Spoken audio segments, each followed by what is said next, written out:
Productivity is one of the first topics to arise when people start looking into self-development. The problem is that most people think of productivity in the context of having to be more productive, which equates to I need to be doing more. No. Productivity is about efficiency. And the more efficient you are, the less time it takes to accomplish something. So there are 2 skills that you need in your arsenal to be more efficient at everything you do, and we're going to talk about them in this video. I'm going to include some vlog style examples of these skills in action and finish with 3 actionable items you can use to get yourself started on honing these skills today. These are the skills that made it possible to be finished studying for exams days before I had to take them, let me work 2 part-time jobs while attending school full-time, and back in the day, be posting 2 YouTube videos, 1 blog post, and daily Instagram posts while working a 9-to-5. All of that while doing the normal day-to-day stuff like getting groceries, running errands, and keeping my house clean. So once I became aware of exactly what those 2 skills were that I was using every day to make me so productive, it became a lot easier to stay productive or get back to being productive if I'd fallen off the wagon. So let's get locked in here because here they come. The first skill you need to master to become more efficient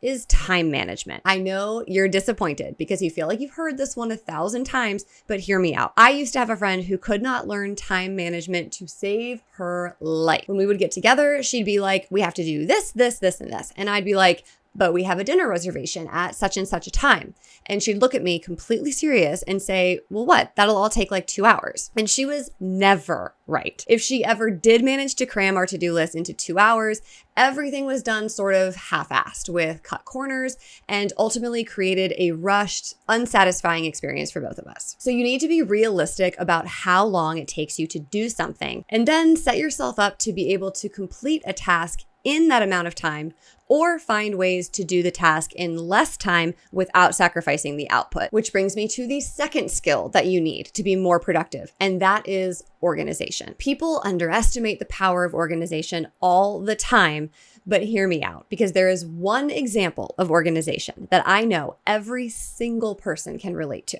Are you ready? Travel. Whether you are that person or you've seen that person, the highly organized traveler is always having an easier time of it than the disorganized traveler. The person who has found the perfect airport bag and the perfect cord keepers and makes good use of the apps to streamline the security check-in and the boarding processes. When I see those people, I am taking notes about the things that they have found to get more organized and take the stress out of traveling. So if you can apply this same idea to your entire life, everything becomes more efficient. And I mean that both in terms of ease and in terms of time saving. You lose so much time throughout the day when things that you need aren't where you need them to be. The shirt that you want is still in the laundry. You're trying to make a meal and the stuff that you need is still in the dishwasher or the drying rack. Your drawers are maybe just a jumble of stuff that you have to paw through and detangle to get to what you need. You don't know which purse has which lipstick in it. Your coffee mugs are on the side of the kitchen opposite the coffee pot. All of these little things that you can do to make tasks easier to complete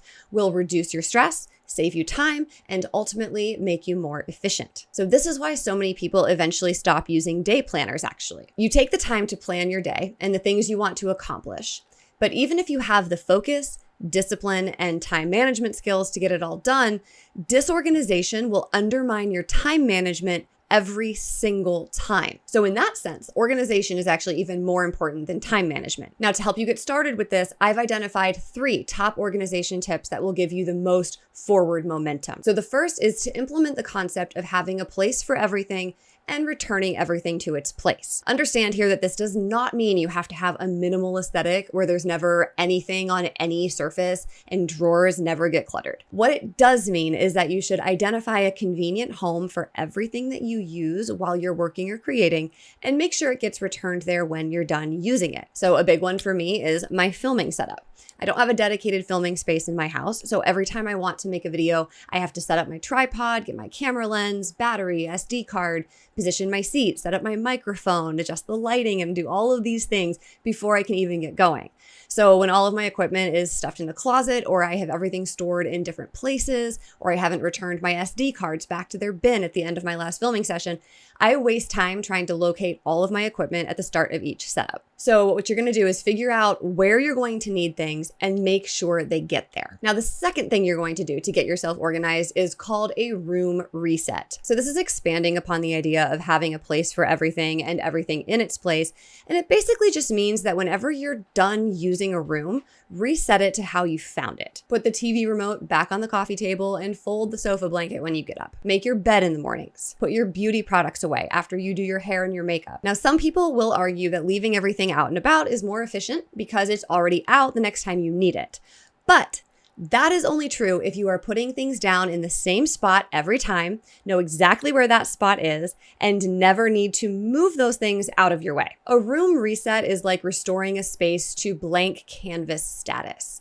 It means it's ready for whatever activity you intend to conduct in that space. And the third thing to do right now to be more productive and efficient is to figure out what kind of planning keeps you most on task. So for me, it's these notebooks. They're simple lined notebooks that I've been buying for years and years, and I brain dump into them every day. So they've got my to-do lists, my workout plans, my food tracking, content ideas, shopping lists, you name it. It's just what works for me. And every time I have tried to use something else, this is what I always come back to. Now, some people love phone reminders, digital planners, apps like GoodNotes and Zinnia or Notion. So try a couple of different things and see what you enjoy actually using, what you're most likely to pick up day after day to make sure you're staying on plan. And a bonus tip for you here to wrap things up that goes along with that is to identify your sort of productivity gear. If you need to get a planner, download an app, get a better bag for your commute, or a different desk that has the appropriate cubbies for your work life, whatever it is,